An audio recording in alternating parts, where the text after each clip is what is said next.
Well, at the conclusion of a 15-2 season, which I think we all agree could have been a 16-1 season had the Kansas City Chiefs needed to play that final week of the season. They were playing a team they had already beaten once. The Kansas City Chiefs somehow surprisingly find themselves, even with the number one seed in the AFC, as the underdogs. This is the most short-sold dynasty probably in NFL history.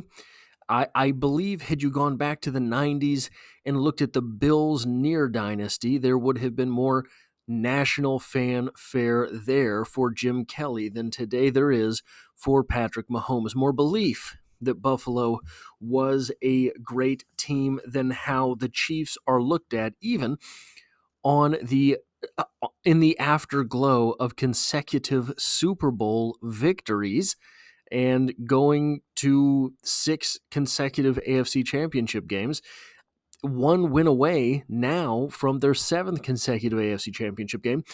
Why do I say that the Kansas City Chiefs find themselves as underdogs? Well, in an article from The Ringer, we have explicated all of the cases for the numerous ideas of who will win the Super Bowl.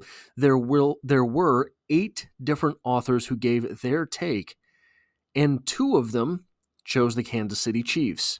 There was 1 choice for the Bills, there were 2 for the Lions, and 3 of these authors said that they believed it would be the Baltimore Ravens who won the Super Bowl. That's fine. You get to have your own opinion, but not the majority, but the favorite in this office pool became the Baltimore Ravens.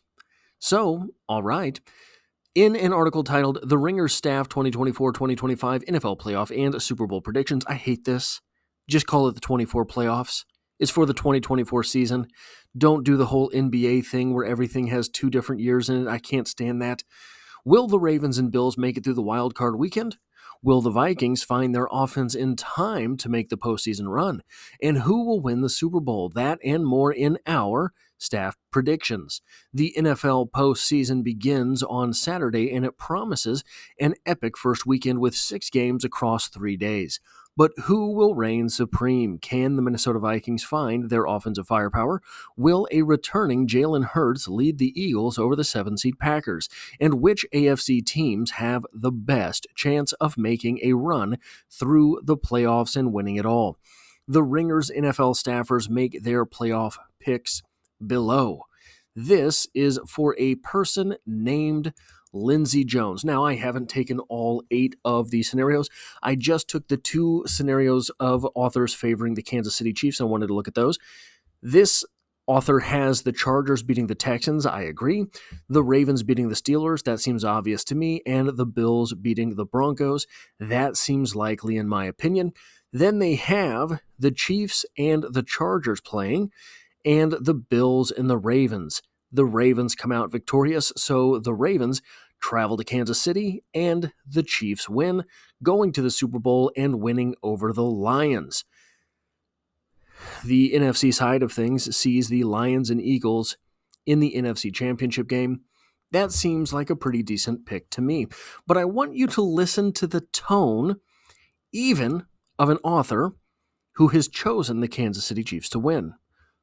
Look, there are a million reasons to say that the Chiefs won't win the Super Bowl after their very weird 15-2 regular season. Guys,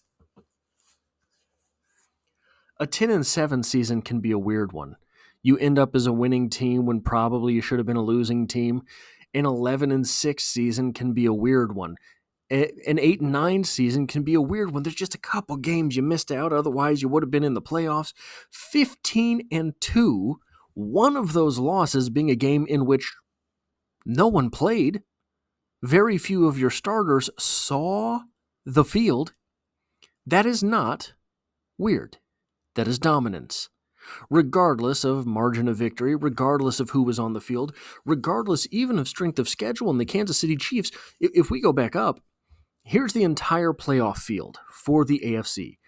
That number 4 seed there, the Chiefs beat them. The number 5 seed, the Chiefs beat them twice. The number 3 seed, the Chiefs beat them. The number 6 seed, the Kansas City Chiefs had beaten them. The number 2 seed beat the Chiefs.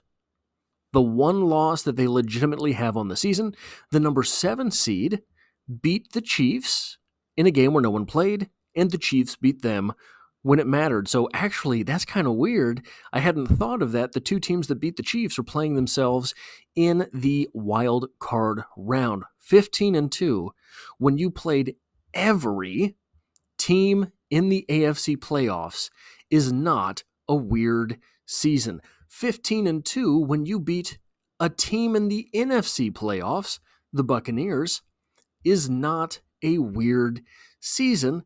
It's domination.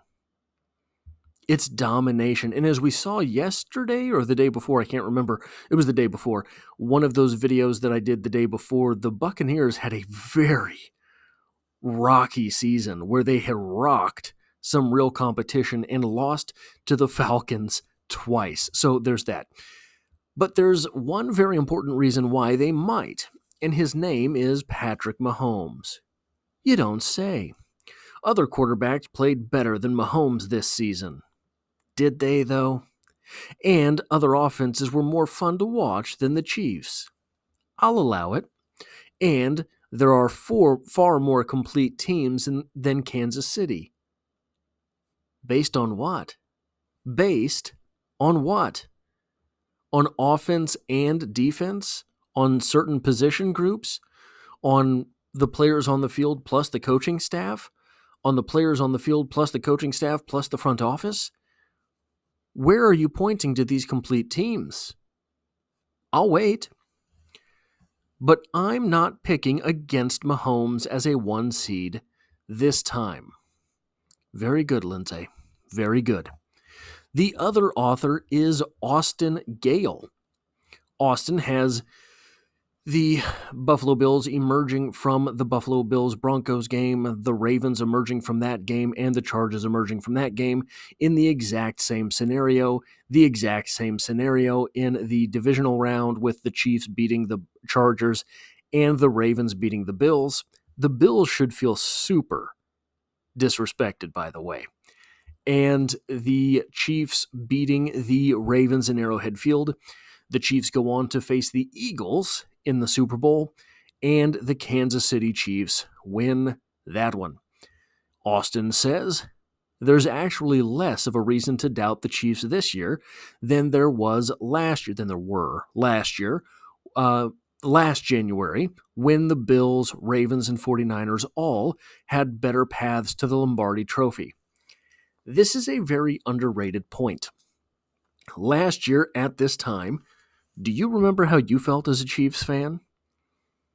I dare say it was not nearly, I won't say confident. I will say that last year probably you were more anxious headed into the playoffs than you are this year. This year, the Chiefs may have seemingly struggled all season long, but the Chiefs had an answer all season long. Last year, the Chiefs didn't really have an answer at all in the middle of that season.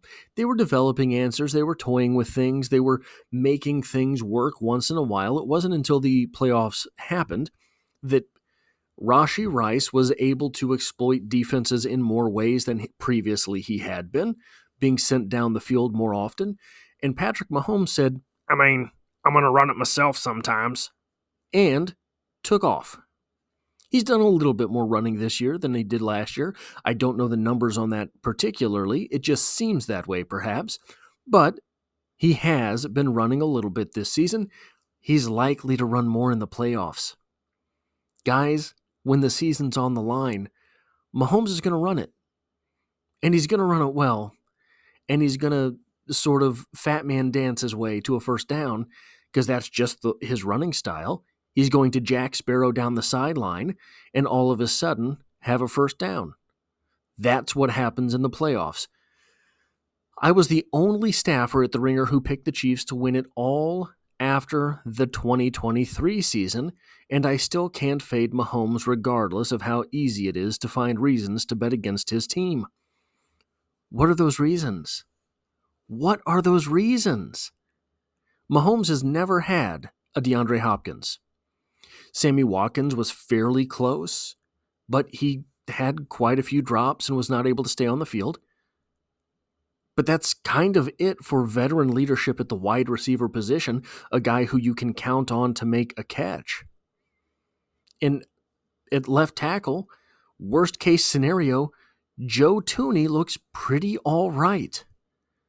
The defense, you have some problems at cornerback, but in the playoffs, Spags really likes to send players after the quarterback, so having all that time to throw probably won't work out.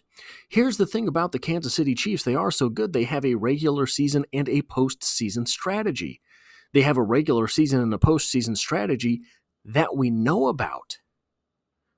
A lot of teams would love to have postseason strategies, but they have to whip out their best strategies during the regular season in order to procure enough wins to make the playoffs. The Chiefs are not in that position. The Chiefs figure things out during the regular season, and by the time the playoffs come around, they have some things worked up about with which they can be absolutely deadly. And when all of that breaks down, Patrick Mahomes is going to harumph 4 yards for a first down. It's sudden death. This team can execute in sudden death. They've done it all season long. Travis Kelce is coming off easily the worst statistical season of his NFL career, and Kansas City's second best pass catcher during their playoff run a year ago, wide receiver Rashee Rice, is out for this year's Super Bowl run with a torn LCL. Mahomes is also coming off of a down season relative to his early career success, averaging a career-low 6.8 yards per attempt and throwing just 26 touchdowns and 11 picks. This was Mahomes' worst regular season in terms of success rate and EPA per dropback since last year, when he went on to win the Super Bowl. Yeah, guys, they're having to figure things out. They've had a rash of injuries. There are compounding factors for this, not just the injuries, but the fact that the Kansas City Chiefs can't draft above 28th. The Kansas City Chiefs, in order to get a pick above, the 30s, have to trade there. The Kansas City Chiefs have been to 6 consecutive AFC Championship games. You don't get a top 10 pick if you're going to AFC Championship games. You just don't. So you don't get to replenish your roster. And everything that you decide to go out and do costs you a lot of money. Free agents in the NFL are not cheap. Juwan Taylor, very expensive. Not the greatest signing in the world, but very expensive. And no one was going to be any cheaper. That is the problem for the Kansas City Chiefs.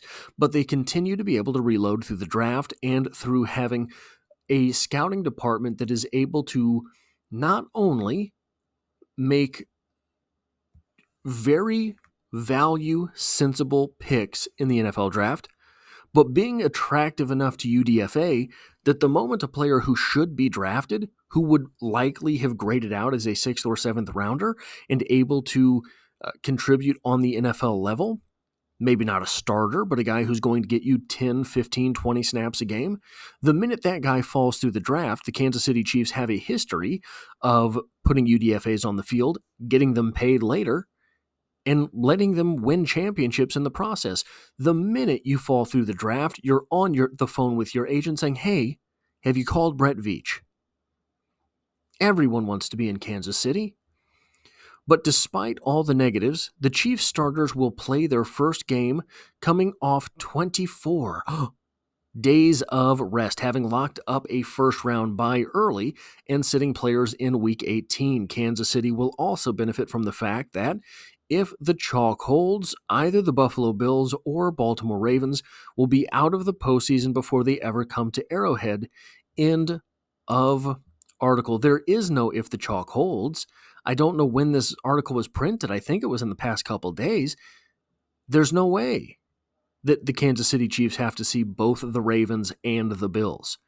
They are on a crash course for each other should they both emerge from Wild Card Weekend. And to be quite frank, we have seen the Baltimore Ravens fail in this before. We have seen the Bills fail in this before. Maybe not as often as have the Ravens, but we've certainly seen it. It has been real in the past. The Kansas City Chiefs mathematically cannot play both of those teams. Can't. So, should the Chiefs emerge from the divisional round, they will be hosting their highest-ranking remaining opponent at Arrowhead. These two arguments, I may have given them some guff, but they were the only two on the entire 8-person staff smart enough to pick the Kansas City Chiefs. That is all I have for this video. If you like or appreciate what it is that I do here, hitting a like button really does help me out, as it tells YouTube to share this video with other Kansas City Chiefs fans. If you find yourself here by chance but not design, the Chiefs are the only thing I talk about on this channel, dropping multiple videos every single week, and hope to have you back for the next one.